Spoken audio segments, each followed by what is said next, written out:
Hi, this is Scott Garibay, and today we're going to talk about Dungeons and Dragons, and we're going to talk about Stranger Things, Season 1, Episode 2, The Weirdo on Maple Street.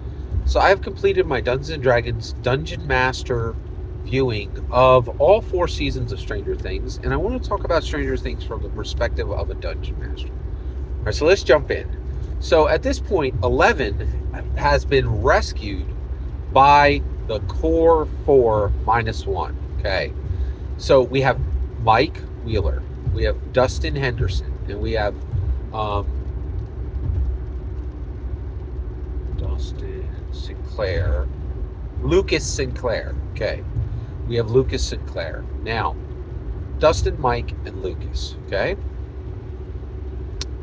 Their friendship is forged like iron. This is an incredible aspect of this is really an astounding aspect of the show.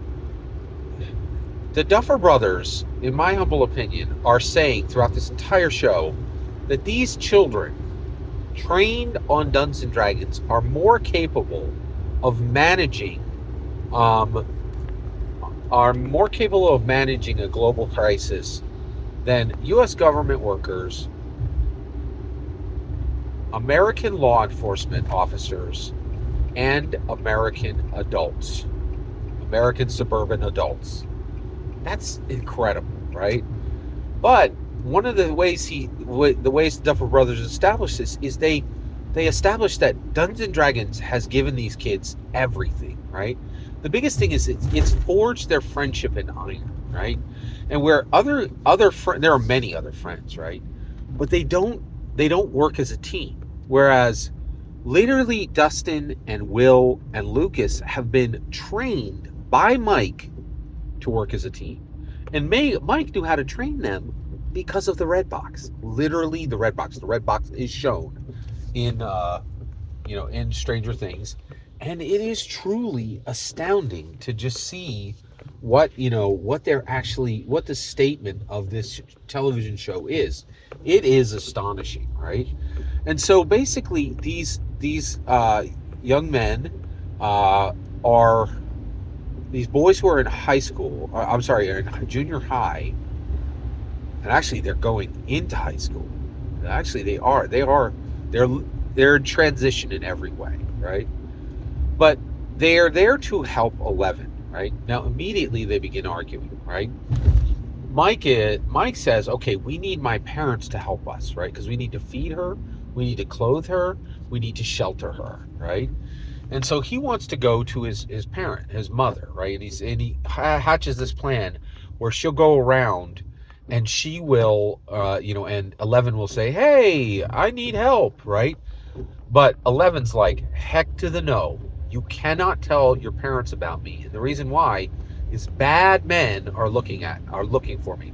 Who are the bad men? U.S. government officials. U.S. government, like U.S. government workers. U.S. government workers.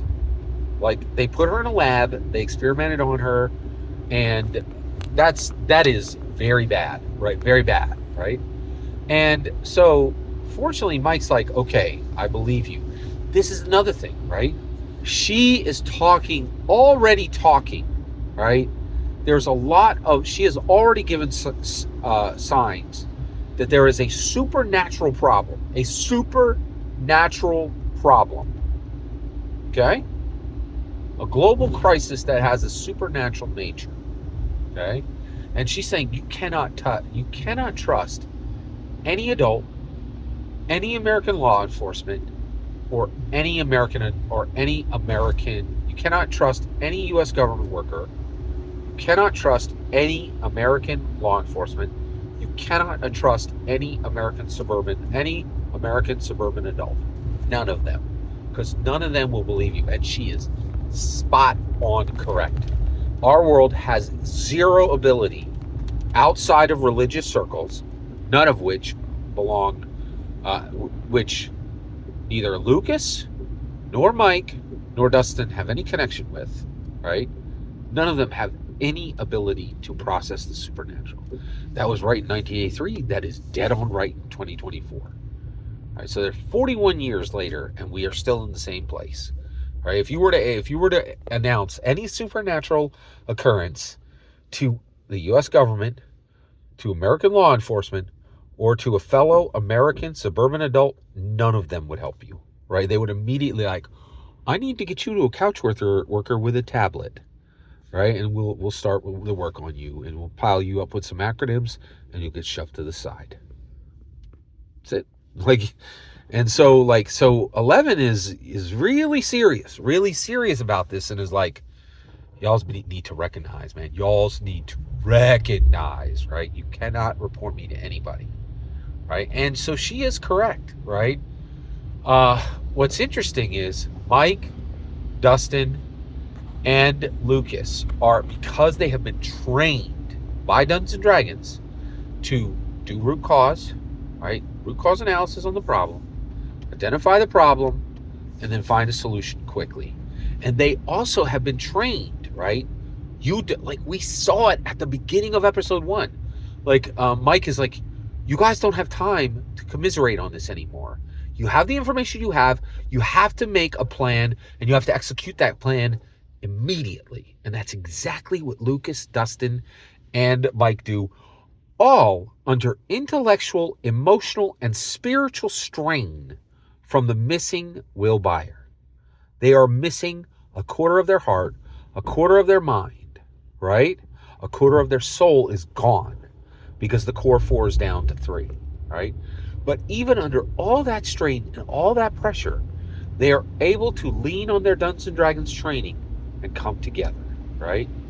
That is a profound statement, right? Like, that Dungeons and Dragons fundamentally prepares us to communicate, to root cause analysis, to make a plan, and to execute the plan with our friends.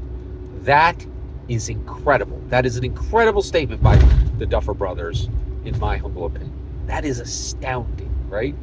And so what they do is they decide to make a tent fort, and that 11 is going to hide in the basement all day, and they're going to come home from school, and then they're going to talk to 11 again. They're going to feed her. They've already clothed her, and literally clothed her, given her clothes, fresh clothes. That's not a small thing. The U.S. government couldn't do it. Law enforcement couldn't do it. American adults couldn't do it. But these children with Dungeons and Dragons training were able to do it. Were able to feed, shelter, and clothe her.